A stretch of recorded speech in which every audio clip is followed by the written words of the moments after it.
las 7:30 de la mañana en Contacto Directo. Mauricio Rodas, candidato presidencial por el movimiento Suma, nos acompaña esta mañana. Bienvenido, muchas gracias por estar con nosotros. Es importante lograr conocer las posturas de ya algunos candidatos en algunos escenarios. Y sobre lo que acabamos de ver hace pocos minutos, que ya comentábamos con Galo Mora también, las constantes cadenas del gobierno o interrupciones en las programaciones. Le pregunto por qué usted, desde la fundación en la que trabajó en México, hizo algunas críticas en ese sentido, pero también estudios en relación a lo que ocurre en otros países. ¿Cómo se debería manejar, sobre todo ahora, ya en un momento en el que ya se ha convocado a elecciones y durante una campaña electoral, el tema de la información de las cadenas y las interrupciones desde la Secretaría de Comunicación? Buenos días. Buenos días, Stephanie, muchas gracias por la invitación. Bueno, como usted ha señalado, nosotros hemos venido planteando el problema de las cadenas nacionales en el Ecuador desde hace mucho tiempo. Ecuador es el país con el mayor número de cadenas nacionales de América Latina, superando incluso a Venezuela, que había escandalizado al mundo por el abuso justamente de este tipo de espacios. Lo que nosotros planteamos, Stephanie, es, en primer lugar, que durante la campaña electoral se suspendan este tipo de espacios por completo, a menos que exista una verdadera causa de emergencia nacional, una catástrofe interna, una conmoción social, un problema de salud pública, que son las causas que ameritan una cadena nacional. Así se lo entiende en todo el mundo. No solamente durante una campaña electoral, sino yo recuerdo que usted hacía referencia, por ejemplo, a los casos de la gripe aviar o de temas realmente urgentes que ameritan que un gobierno, que la Secretaría Nacional de Comunicación en un país tenga que salir a informar a su ciudadanía sobre lo que está ocurriendo y temas que son además urgentes. Es decir, eso es un derecho y una responsabilidad también que tiene un gobierno de informar. Pero cuando se mezcla con lo político o con lo electoral, ¿qué pasa? Bueno, existe un abuso claro de este tipo de espacios que, recordemos, son financiados con recursos públicos, porque si bien el tiempo aire no le cuesta al gobierno, las cadenas nacionales tienen un costo de producción que se financian con recursos públicos, con recursos de todos los ciudadanos. Por lo tanto, aquí vemos claramente una utilización indebida de recursos públicos para fines claramente proselitistas. Como usted bien señala, Stephanie, ese no es el objeto que deben cumplir las cadenas nacionales, sino informar sobre temas de verdadera trascendencia nacional. Nosotros hemos planteado que en el proyecto de ley de comunicación que se está discutiendo en la Asamblea Nacional se incluyan límites concretos, controles rigurosos para evitar el abuso de este tipo de espacios en el futuro. Yo espero que el Consejo Nacional Electoral regule este tipo de espacios que evidentemente cumplen fines proselitistas más allá de los intereses informativos. Y ahí es tan importante, porque claro, tiene sentido y razón que alguien diga, es que si han mentido sobre mi persona, si han afectado mi honra, quiero tener mi derecho a la réplica y poder decirle, pero precisamente por ello hay espacios abiertos en los que se invita a la gente que vengan, que ejerzan su derecho a la réplica.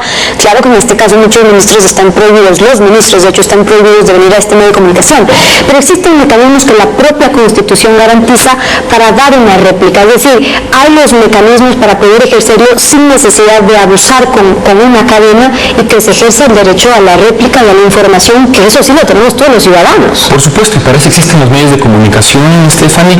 De hecho, el gobierno hoy en día controla más de 20 medios de comunicación que bien pueden generar espacios si es que los funcionarios públicos se sienten en la necesidad de presentar sus réplicas para hacerlo. Pero también los medios de comunicación independientes, privados, lo hacen. Hemos visto cómo el secretario del Movimiento Alianza País acaba justamente de ejercer ese derecho. Por lo tanto, es innecesario utilizar recursos públicos para generar actividades proselitistas bajo el pretexto, supuestamente, de aclarar una mentira. Yo le pregunto sobre esto, primero por su experiencia y segundo por el periodo en el que estamos entrando. Hay dos, que es desde que se convoca a elecciones hasta que empieza la campaña, no se puede emitir publicidad a menos que el CNE autorice. Ahora, ¿qué autoriza el CNE? Es otro punto. Y luego cuando empieza ya la campaña electoral, que hay solamente la publicidad igualitaria. Ahora, ¿qué tanto se respeta eso? Y ya en el contexto actual que estamos viviendo, ¿cómo debería manejar el Consejo Nacional Electoral? Aplicando la ley, aplicando el código de democracia, que dice claramente que no se pueden utilizar recursos públicos para actividades proselitistas, para favorecer a ninguno de los candidatos, peor aún al que ostenta el poder. Por eso es fundamental, Stephanie, que los ciudadanos hagamos un llamado al Consejo Nacional Electoral para que existan reglas equitativas en el proceso electoral, que no se cometan los errores de las últimas elecciones en el país, en donde en la práctica el oficialismo tuvo carta abierta para echar mano de la publicidad oficial, de las cadenas nacionales y de toda la estructura del Estado para favorecer electoralmente su posición. Esperamos que eso no ocurra en esta ocasión, que realmente se garantice la objetividad, la transparencia, la equidad para todos los candidatos. Y si es que el pueblo ecuatoriano desea favorecer a alguno de ellos, que sea en virtud de sus propuestas, en virtud de sus ideas y no del abuso de recursos públicos. Ahora, cuando se habla primero de juego limpio y luego de mismas condiciones y oportunidades para todos, hay que reconocer en qué condiciones están entrando los nuevos movimientos como el suyo, las nuevas organizaciones políticas. Me refiero a que, por ejemplo, ya en el Código de la Democracia se incluyen ciertos cambios que aplican durante la campaña electoral o, por ejemplo, se crean excepciones para que la publicidad oficial que está restringida durante la campaña electoral, precisamente por lo que significa que se siga invirtiendo el gasto del Estado en la publicidad oficial, se prohíbe, pero se crean excepciones para que en ciertos casos se la pueda seguir emitiendo. Entonces, dentro de ese contexto, ¿cómo ven ustedes sus posibilidades?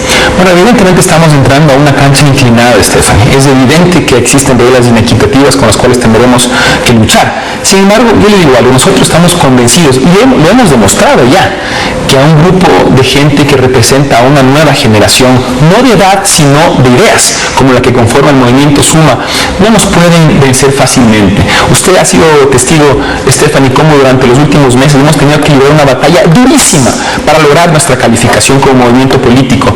Hemos tenido que luchar con tenacidad, con constancia. Jamás nos rendimos, jamás bajamos los brazos, jamás nos dimos por vencidos en la defensa de nuestros principios y nuestros ideales y de los derechos de participación política de los ciudadanos, y logramos finalmente nuestro objetivo superando la fuerza del poder. De la misma manera, con las mismas características de tenacidad, arrojo y audacia, vamos a enfrentar esta campaña electoral y además vamos no solamente a ganar, sino a transformar el Ecuador, porque estamos convencidos que el poder de las ideas siempre será mayor que el poder del dinero, que el poder de la estructura del Estado. Hablando de la campaña electoral, ¿por qué le ha tomado tanto tiempo Suma a poder anunciar el binomio, es decir, quién será su candidato a vicepresidente, cuando estamos ya apenas horas que están esperando para anunciarlo? Bueno, Stephanie, primero déjeme recordarle que nosotros recién recibimos nuestra personería jurídica hace 10 días.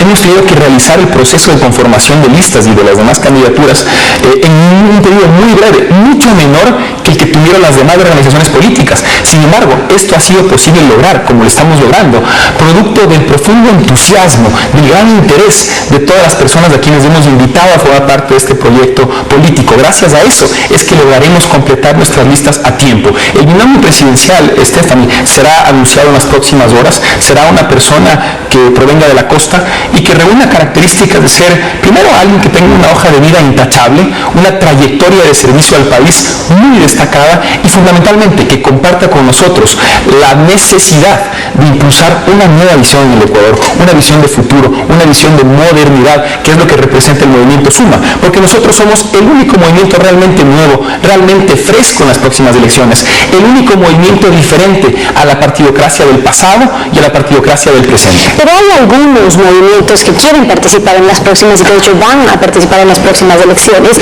Hablo, por ejemplo, de Ruptura, que no ha querido lograr una alianza con otros movimientos y organizaciones políticas. Están ustedes, está la Coordinadora Plurinacional de las Izquierdas, está Lucio Gutiérrez, está Álvaro Novoa, y dentro de este grupo, cada uno defendiendo sus posturas y también sus intereses. Cuando hay tantos candidatos y esos mismos intereses, ¿no creen que finalmente le pueden estar haciendo un favor al oficialismo o a la reelección? Bueno, en primer lugar, Stephanie, nosotros hemos siempre sido partidarios de lograr esquemas de unidad en las tendencias y así lo estamos haciendo. Precisamente ayer concretamos un acuerdo político con el movimiento Concertación de César Montúfar, un acuerdo político, por cierto, con base en coincidencias de puntos programáticos, con base en la coincidencia de ideas, también por supuesto en base a las características similares de ambas organizaciones. Ambas somos movimientos nuevos, de gente fresca, ambas somos organizaciones del centro político. Hemos también llegado a un acuerdo político con Marco Murillo y la FEINE, que usted sabe representa un sector muy importante, sobre todo de indígenas evangélicos de la Sierra Centro, y Marco será también nuestro candidato a asambleísta, en este caso por la provincia de Chimborazo, tal como César Montúfar lo será en la provincia de Pichincha. Hemos también llegado a un acuerdo con la Federación Nacional de Servidores Públicos, con la Cámara de Transportes del Distrito Metropolitano de Quito y con un sinnúmero de organizaciones sociales y políticas a lo largo y ancho del Ecuador. Eso por un lado. Por otro lado, Mire, recordemos que en el Ecuador existen 2 vueltas electorales y para que exista una segunda vuelta es necesario que el candidato puntero tenga menos de 40 puntos. En este caso, el que existan varias opciones en la primera vuelta no es necesariamente malo, porque todas de una u otra forma le restarán votos a ese candidato puntero y contribuirán a que exista una segunda vuelta. Ya en segunda vuelta habrá un candidato único de oposición que competiría con el presidente Correa en caso de que él acceda a la segunda vuelta. En ese sentido, si bien nosotros desde el principio favorecimos y propusimos la realización de una elección primaria de oposición tal como ocurrió en Venezuela, lamentablemente aquello no se dio, pero nosotros fuimos partidarios de aquello, es también necesario entender, Stephanie, que nuestra situación es distinta a la de Venezuela, porque en Venezuela solamente hay una vuelta electoral, en Ecuador hay 2. Por lo tanto, en Venezuela era indispensable que exista un esquema de unidad en la oposición para que exista un candidato único de esa tendencia desde la primera vuelta, lo que en cambio en el caso del Ecuador ocurrirá en la segunda vuelta. ¿Suma cree que entonces estas alianzas se deberían ya cristalizar para la segunda vuelta? Hoy anunciarán el binomio a la Las próximas será hoy hasta máximo mañana en la mañana. Stephanie, si me permite, yo quisiera señalar lo siguiente. Las próximas elecciones será el contraste de 2 visiones en el Ecuador. Una visión que lleva en práctica casi 6 años en el país, que ha dado lo que ha podido dar, que ha manejado algunos temas de forma adecuada y ha fracasado terriblemente en el manejo de otros. Una visión que está cansada, una visión que tiene que entregar la posta.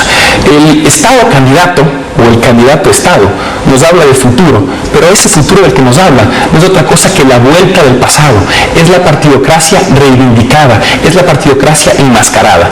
Y la otra visión es la que nosotros representamos, una visión de futuro, una visión de modernidad, una visión de innovación. Es también el próximo proceso electoral, Stephanie, un contraste de 2 estilos de liderazgo. Un liderazgo basado en sentimientos negativos, en la confrontación, en el insulto, en la prepotencia, en la agresión, en la soberbia.